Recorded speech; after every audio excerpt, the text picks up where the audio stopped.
Hello everybody, hope your week has been a good one. Pussycat's gone to sleep, otherwise he'd say hello to you as well. I want to ask you, and I'd love an answer, please, can I please be a feminist? My credentials are very good. Back in the 70s, was it even the 60s, when Germaine Greer, wonderful batty Aussie lady I respect enormously, wrote a book called The Female Eunuch, and suddenly women were urged, it is my bra, that's another story, were urged to burn their bras and stand up for themselves. And it started a second wave of feminism that, if you like, had started even back in the 19th century. But it produced also a minority of feminist women who are men haters, and which is really very bizarre. And there's still a strand of that in certain feminist journalists who insist on saying that transgender women aren't women. This minority of journalists are called TERFs, and they're not pleasant. We need to challenge them.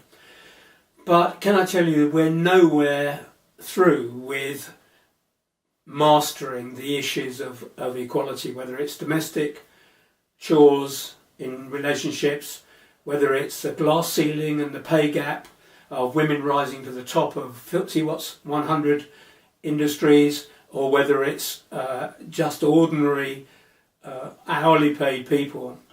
There are issues of domestic violence. I saw something the other day, I couldn't believe, and it was on the BBC, so it must be true, 20% of women have endured at some point in the UK some kind of sexual harassment. If that had been men, can you imagine the outrage? We don't have enough women in schools or in industries in the STEM field. That's a tragedy. We're losing a lot of talent. And I don't see on the BBC or any other broadcaster women much over 50, and I certainly don't see trans or genderqueer women except in wonderful US prison dramas. So we need to break out of that.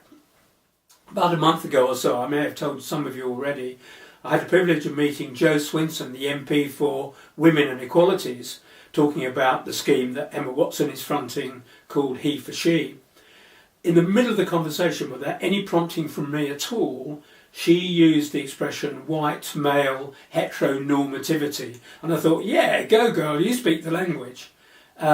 She's very powerful, I'm afraid, as a Lib Dem, as a Scots MP with a majority of 2,000. She's got probably 43 days left in office. And UKIP, sorry to use bad language as the weekend is coming up, UKIP have vowed to abolish that office if they get into power. Okay, so you know how to vote. So, here's the big question. With all my privileges being, I'll add cis in, white, male,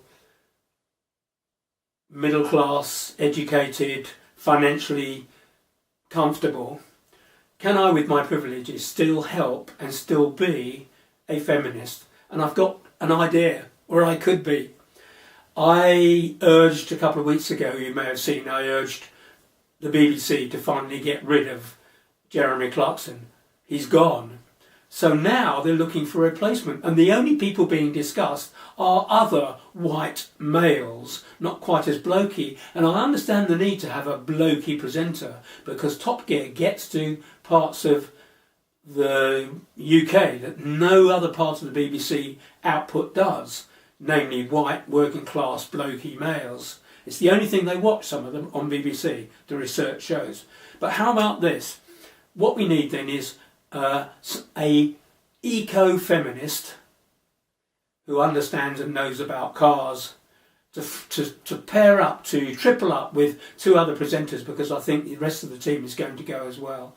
And I'm going to say to the BBC, I'm going to say to the people I know, look, how about this? We could really upgrade the programme and reach a new and different audience.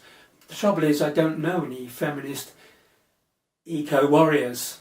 I don't think Paris Hilton would be a wonderful presenter, but I've got a feeling she's probably not into cars and trucks and big engines and things. She's not a petrol head. So can you let me know, who should it be when I talk to people in the BBC? Whose name should I mention? Okay? Please, please, please let me know. And to the general question, Can I please be a feminist? So, the weekend is nearly here. Whoa, that looks good.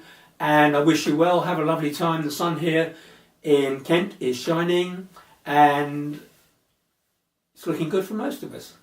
Bye-bye for now.